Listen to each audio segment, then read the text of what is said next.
Hello అండి. Hi. గల్లబోటి అంటారు కదా! మేకది కొవ్వండి ఇది. ఆ కర్రీ ఎలా వండాలో నేను ఈ ఛానల్‌లో అయితే నేను చెప్తాను. పసుపు కొమ్ము ఉంది కదా! పసుపు కొమ్ము ముద్ద కింద చేసి అంటే పసుపు కింద కాకుండా పసుపు కొమ్ముని ముద్ద కింద చేసి పక్కన పెట్టుకొని ఉల్లిపాయలు, పచ్చిమిరపకాయలు, టమాటాలు అన్నీ కూడా కోసి పక్కన పెట్టుకున్నాను.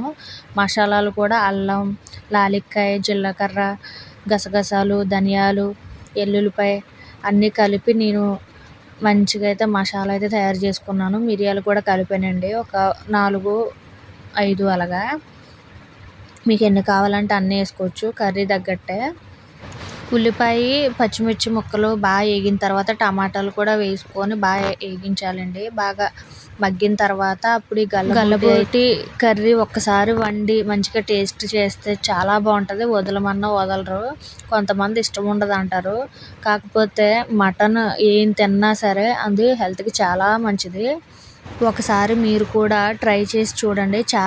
చాలా బాగుంటుంది. ఈ గల్లబోటి బాగా కలిపేసిన తర్వాత మూత పెట్టుకొని అయితే బాగా మగ్గనివ్వాలి. అలాగా ఒక 5 మినిట్స్ మగ్గనిచ్చిన తర్వాత ముందుగా అయితే మసాలా ఆడిచ్చి పక్కన పెట్టుకున్నాం కదండి. నాకైతే చేతి కొలత అయితే తెలుసు. నేను చేతి కొలత తీసుకొనే మసాలా ముద్ద అయితే వేసాను. మీరైతే 3 స్పూన్ల వరకు అయితే మసాలా వేసుకుంటే సరిపోతుంది. మీకు తెలీదు కాబట్టి.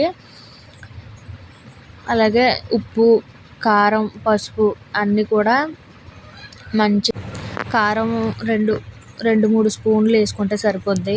మేమైతే ఆడిచ్చిన కారం అండి. చాలా కారంగా ఉంటుంది. బయట కారాలు అయితే మేము వాడము. అలాగే పసుపు కూడా ఆడిచ్చిన పసుపే వాడతాము. అదొక 1/2 స్పూన్ వేస్తే సరిపోతుంది.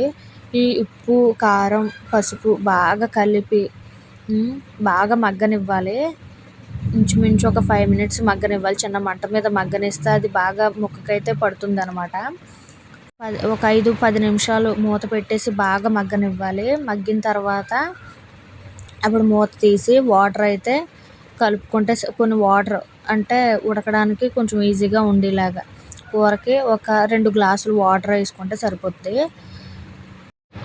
తర్వాత మూత పెట్టేసి బాగా ఆ ముక్క అయితే మెత్తగా ఉడకాలి కదా! కొవ్వులా ఉంది కదా మెత్తగానే ఉంటుంది అని మాత్రం మీరు అనుకోవద్దు.